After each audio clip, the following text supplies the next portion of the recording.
Good afternoon, campers, and welcome back to Lotus Operations. And in today's video of a survival tip, I'm going to show you how you can make a quick hideout slash shelter slash bunker for the least amount of effort as possible. So let's begin. Okay guys, as I mentioned, the best and the quickest way of making a fallout slash emergency shelter is with a school bus.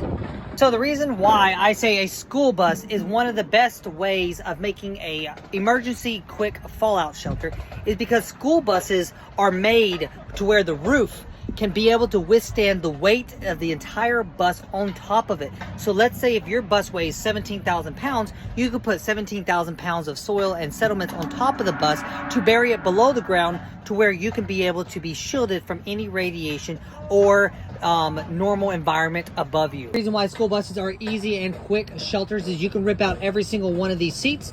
Now you got literally maybe a 4-man structure inside this bus. Small stoves if necessary, hold water, hold food storages, weapons, whatever you need to. But if you build stove ovens in here to where you're going to be cooking inside of a school bus, then you need to make sure that you have ventilation on the top. And unfortunately, you don't want to be drilling through your ventilation up here. So you would have to use an emergency exit point to create a ventilation shaft.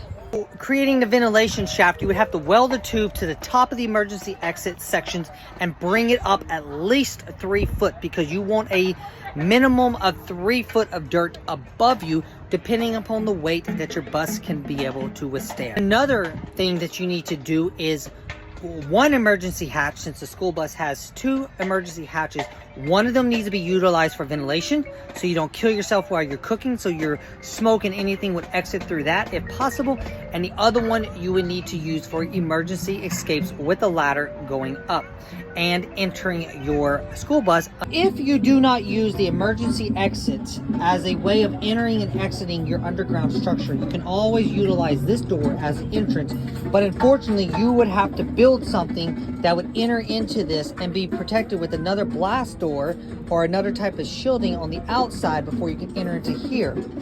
Honestly, the best bet if you're trying to conceal your location within the school bus would be to use an emergency exit with a ladder coming up and down, and above that ladder, if you're trying to do this for radiation purposes, you would need 3 foot of sand above the ladder to be able to block the radiation until after the risk has passed.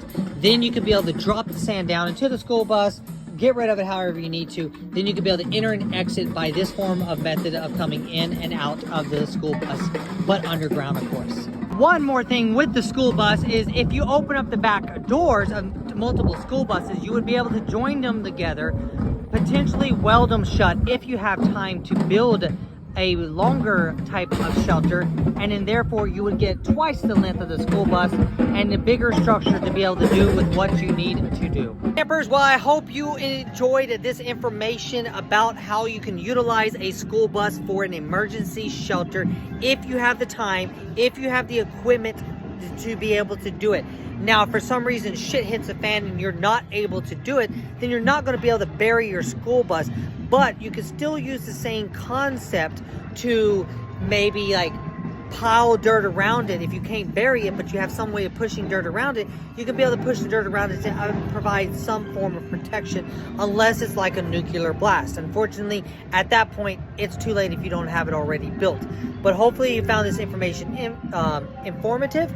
School buses are really useful for an emergency fallout shelter or a shelter of some type. If you have the money, you can buy secondhand ones or used ones. They'll still be strong. You throw them underneath the ground, you pop the tires, and now you got yourself a structure that you can maze however you need to, whatever direction you need to, and you're not confined to an extremely high price for building underground structures.